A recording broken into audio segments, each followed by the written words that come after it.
Hello বন্ধুরা, আসসালামু আলাইকুম। শুভ দুপুর। আর আজকে দুপুরে আমার লাঞ্চ আপনাদের সাথে শেয়ার করি।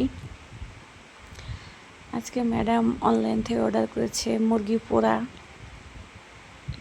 আর রুটি, এত কাঁচামরিচ, শসা, আরবিরা যা খাই। তো আমাদের বাংলাদেশে গ্রিল যেটা বলি ওটা এখানে মুরগি পোড়া। তো আমাদের বাংলাদেশে গ্রিল খেলে একটা খেলে আর একটা খেতে মন যায়।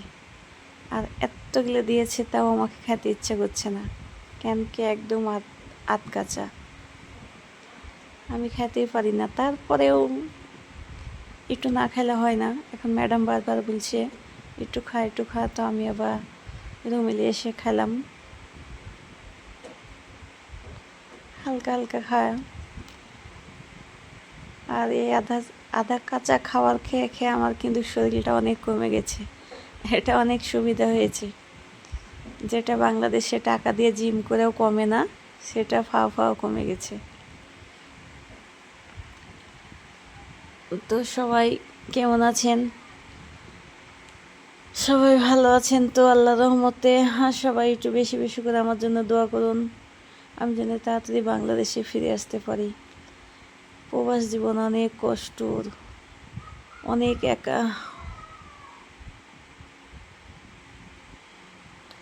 পরিবার থুয়ে যে কি কষ্ট, যে প্রবাসে থাকে সেই শুধু বোঝে।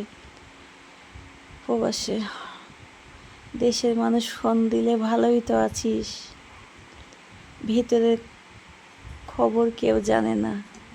কে প্রবাসে একা একা কী করে দিন কাটায় মানুষ। তো যাক, আল্লাহর কাছে একটা প্রার্থনা করলে আল্লাহ তাড়াতাড়ি দেশে নিয়ে যাও।